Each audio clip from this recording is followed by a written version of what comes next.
What's up, YouTube? This is Too Raw Forward TV. All right, so recently, a documentary on child star Gary Coleman debuted on Peacock. And this documentary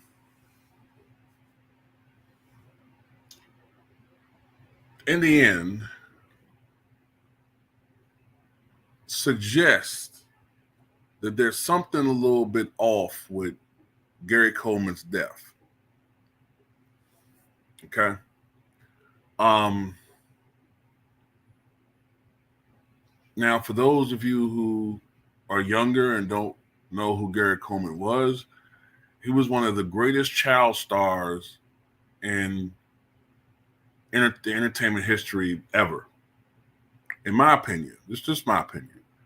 I think that he and Shirley Temple are the greatest child stars that we've ever seen.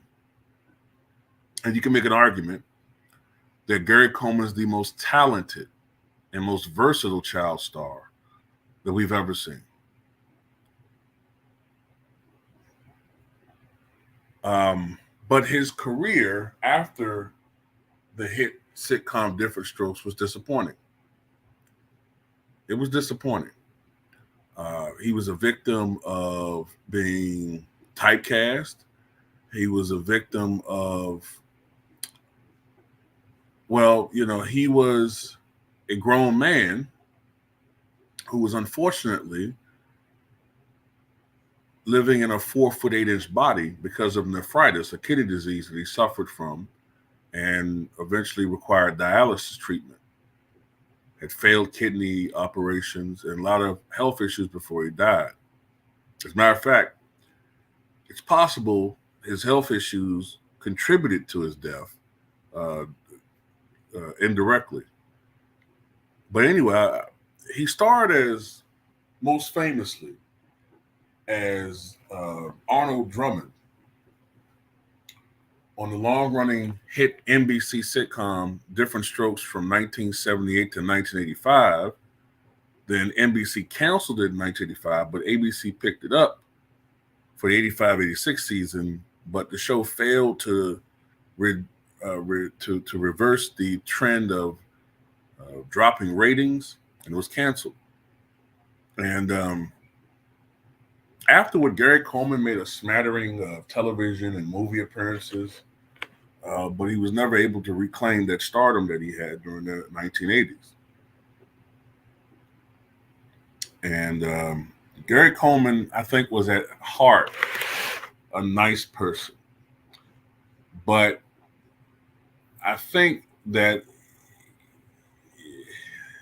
look, when you are a person who is small as he was, people have a tendency sometimes to, and the pun is not meant to be funny, talk down to you. Okay. And, he got mistreated, abused. His parents squandered his money. Had a lot of different things done to him. And there's some stuff about Gary Coleman that I don't like at all. I'm not going to go into detail in this particular video. I don't think this is the right video for that. But there's certain things about him that I don't like at all. But I think at his core, he was an okay person. At his core, right? Like I said, there's definitely some things about him that I could not stand.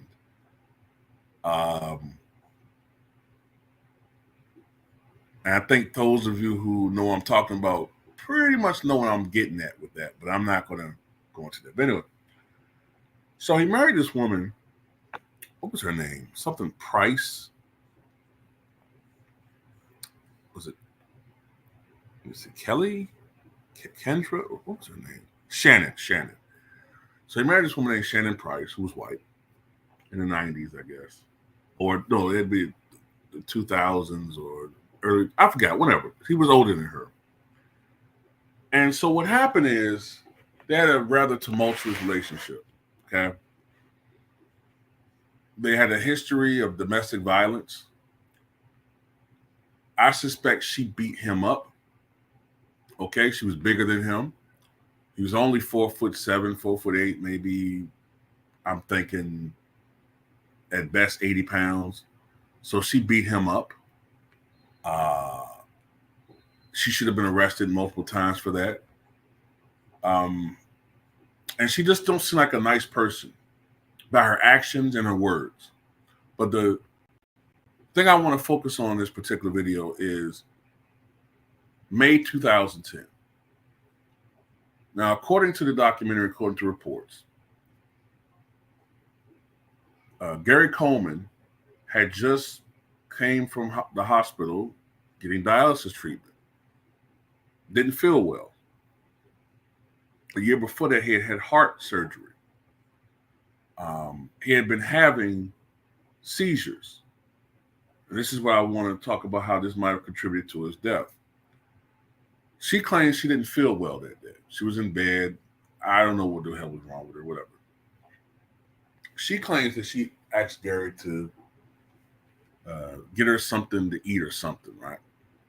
I mean, ain't that something? The guy just coming from dialysis treatment and you're the one that's feigning to be sick and act, whatever. So she says she heard a loud crash. And she goes downstairs and sees Gary Coleman lying on the ground and blood all around, and he has like froth around the mouth, whatever. Now, the 911 call is horrible. You listen to it, right? It's horrible.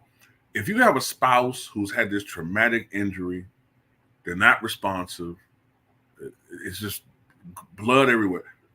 At that point, you're not really, if you really truly care about that person, you're not even noticing that. What your main concern is the care of this person.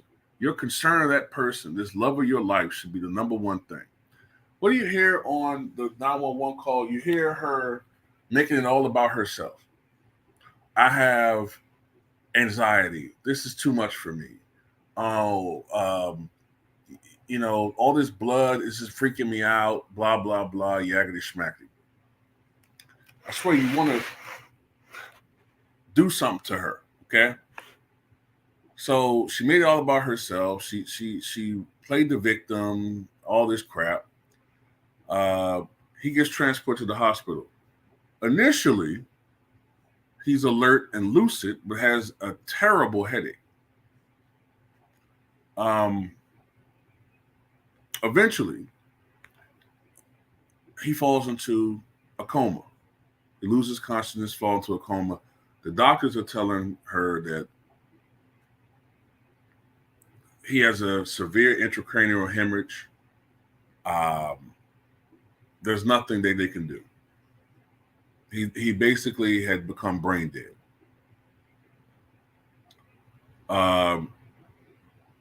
So in 2 days, they pulled the plug. I think it was May 28, 2010. Gary Coleman died at the age of 42.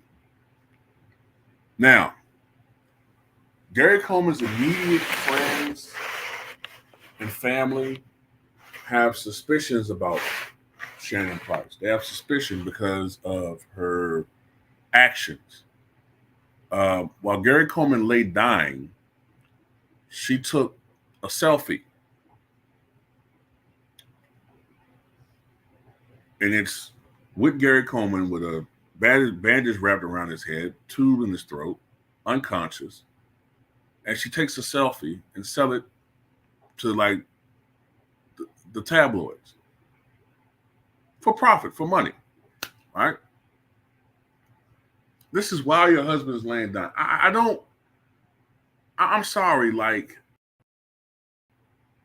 I don't really know what to, I don't want to make no accusations. I don't want to accuse nobody of nothing in a video without evidence, but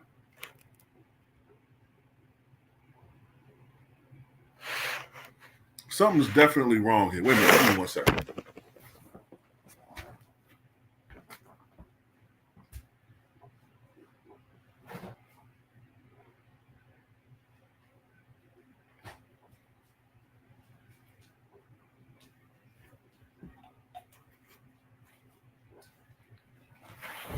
on the one hand,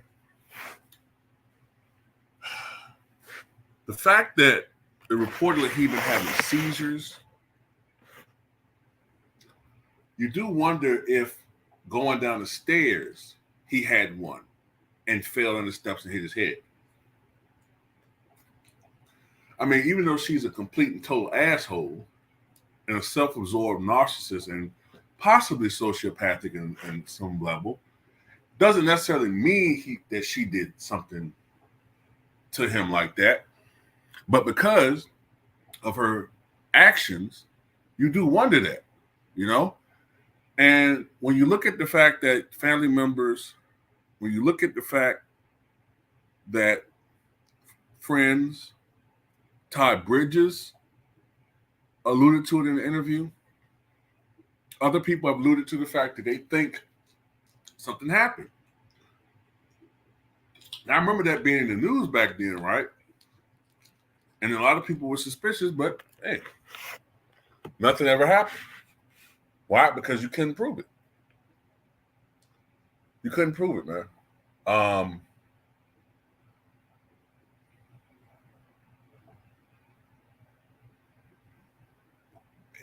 It's very, I'll put it like this. Something is odd about it. Now, if he didn't fall down the stairs, and that would create the momentum to have that type of impact, this isn't like this isn't Patrick Ewing, right? This ain't Manute Bol falling from a 7'2" or 7'7" frame hitting the ground. This is a guy that's 4'8". I could easily see. I'm just saying, hypothetically, I could see her getting mad, him being angry, or whatever, them arguing, and I could see a push, not intending to do something like that, but I could see that, right? I could also see him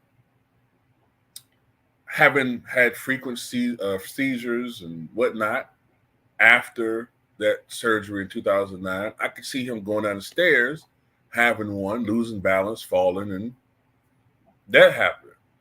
So it is what it is, man.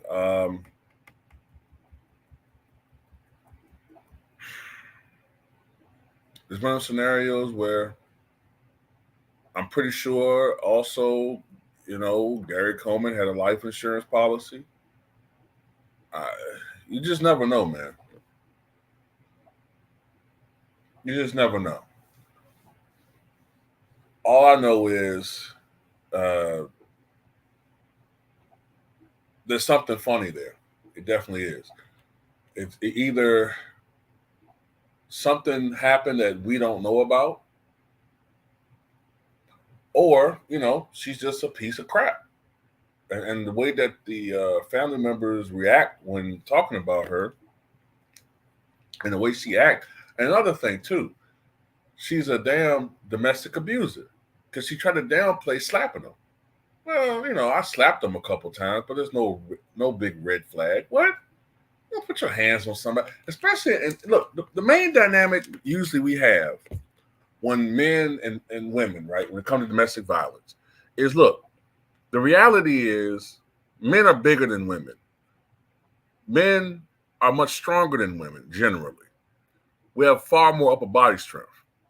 Therefore, that's why we generally try not to, unless it's a situation where we're trying to save our lives, don't resort to physical violence when it comes to women. Now, there are women out there who sometimes are the initiators of domestic violence, push your buttons. Then when you react, not saying it's right, but after a while, you don't want someone to keep putting their hands on you. Then they play victim. That gets done a lot. And I think there need to be laws to crack down on that. But in this dynamic, Gary Coleman is 4'7". That's shorter than Danny DeVito. Danny DeVito's looking down to Gary Coleman. 4'7", 80 pounds.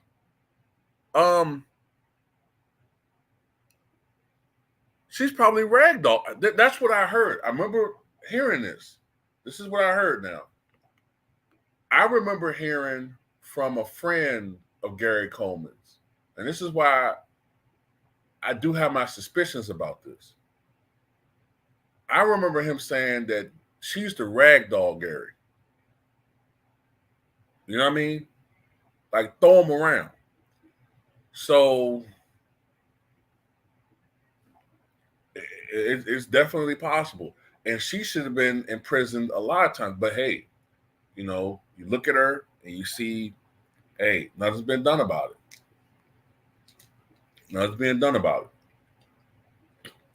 But yeah, man. Rest in peace to Gary Coleman. And somebody may have gotten away with something here. They may have gotten away with it. But then again, that's on us as a people. That's on us as a people because we make up scandals with people with our own kind. You know what I'm saying? Like, what was it? Shaq had to. What was it? Shaq was accused of recently being a quasi, what, because he said a 24-year-old woman was attractive, right? Jonathan Majors. Now, this wasn't us, but I'm just saying, people in our community made a lot of Jonathan Majors. You know what I'm saying? Apparently, we're standing an attack from his girlfriend. He's running from her. She's chasing him like a mad woman. He restrains her. She gets a bruise on her ear. The whole world stops. Right?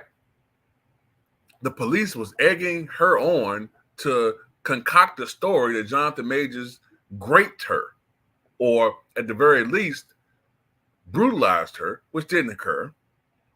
But yet, here's a situation where a woman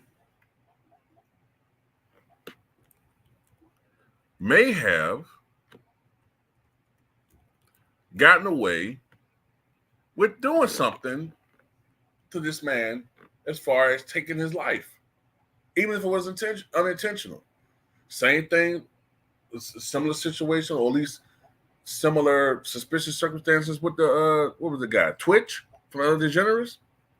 But with that dynamic, they can get away with it. So, hey, some people like to say, "Hey, man, why you always taking up for these, certain chicks, and they ain't, these chicks is scandalous, and these chicks are scandalous. You need to be better off with the snow bunnies and all this." And look, man, sociopaths come in all shapes and colors. If you sit here and think that one group of women is better than others, really, tell it to white men. Tell it to all the white men who are defecting those chicks in hordes to hook up with black women and Asian women. Because the biggest interracial couple, if I'm not mistaken, in America, contrary to popular opinion, is not black men and white women, it's white men and Asian women. But that old saying, the grass on the other side always looks greener.